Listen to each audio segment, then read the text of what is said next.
Qu'est-ce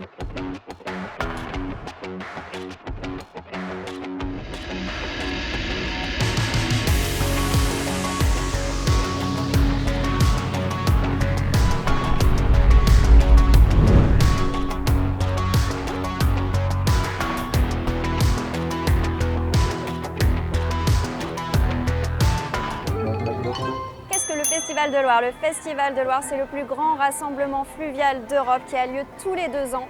Et cette année, nous avons la chance ici à Orléans d'avoir 700 mariniers, 200 bateaux qui viennent retracer l'histoire du fleuve Royal, mais aussi sensibiliser aux problématiques actuelles et futures liées au fleuve. L'autre grande thématique qui nous tenait vraiment à cœur, c'était celle de la sensibilisation aux problématiques environnementales. On le voit bien, le manque d'eau en hiver, les étés de plus en plus longs et chauds fragilisent la Loire, et de même que la faune et la flore qui se trouvent près du fleuve. Alors si le festival célèbre la Loire, il est aussi l'occasion de se rappeler à quel point elle est fragile. Votre passion pour la Loire, elle vient d'où précisément? Ma passion pour la Loire, elle vient de l'enfance, certainement. Je suis née en bord de Loire, j'ai grandi en bord de Loire, j'ai nagé en Loire. Pour moi, ça vient de très loin cet attachement à la Loire. C'est Barbara Rétoré, biologiste et exploratrice et cofondatrice de Nat Explorer, qui nous a initiés à la compréhension des enjeux actuels et futurs concernant la Loire.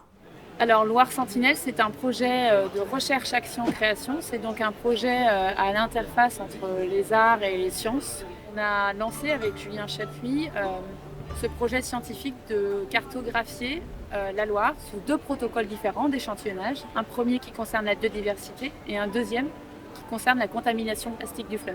Nous avons aussi embarqué à bord de l'expédition scientifique des artistes, des auteurs, pour venir questionner ce que pourrait être une culture vivante du fleuve.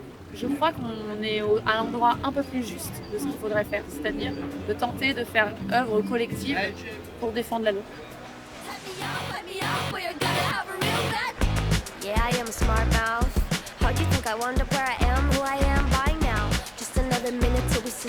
Tu sens comment? Tu vois, là, je suis au milieu d'enfants, donc je peux pas dire que j'ai peur, quoi.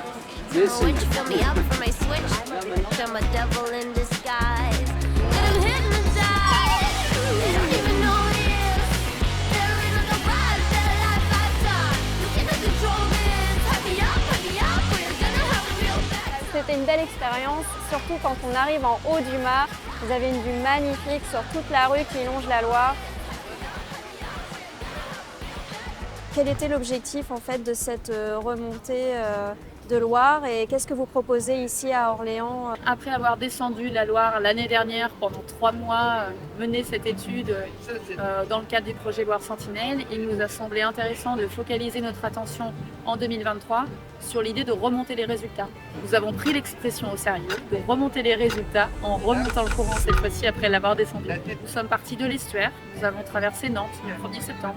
Tous les soirs, nous faisions escale, nous faisions preuve de pédagogie, nous déployions un stand d'atelier pour parler des résultats de Loire Sentinelle, aux côtés d'autres personnes qui venaient parler de leur rapport, de leur attachement à la Loire, de leurs travaux envers la Loire. Nous sommes quand même arrivés à bon port, quasiment sans embûche, sans perte matérielle ou humaine, mais l'idée c'était vraiment ça, de pouvoir déployer cette pédagogie, cette sensibilisation à l'égard de l'état de santé du fleuve. Le Festival de Loire ne peut pas faire sans aujourd'hui parler des questions environnementales, des questions de biodiversité, des questions de rapport à la Loire, aux vivants de Loire. J'espère que l'édition dans 2 ans du Festival de Loire soit exempte de plastique par exemple. Vous serez là dans 2 ans? Moi je serai là dans 2 ans. Je serai là dans 2 ans, je pense, parce que nous avons vécu une grande remontée de 3 semaines extraordinaires avec des personnes qui représentent ce qu'est la marine de Loire aujourd'hui. Un monde que je ne connaissais pas avant d'embarquer et je crois qu'on a beaucoup à faire ensemble.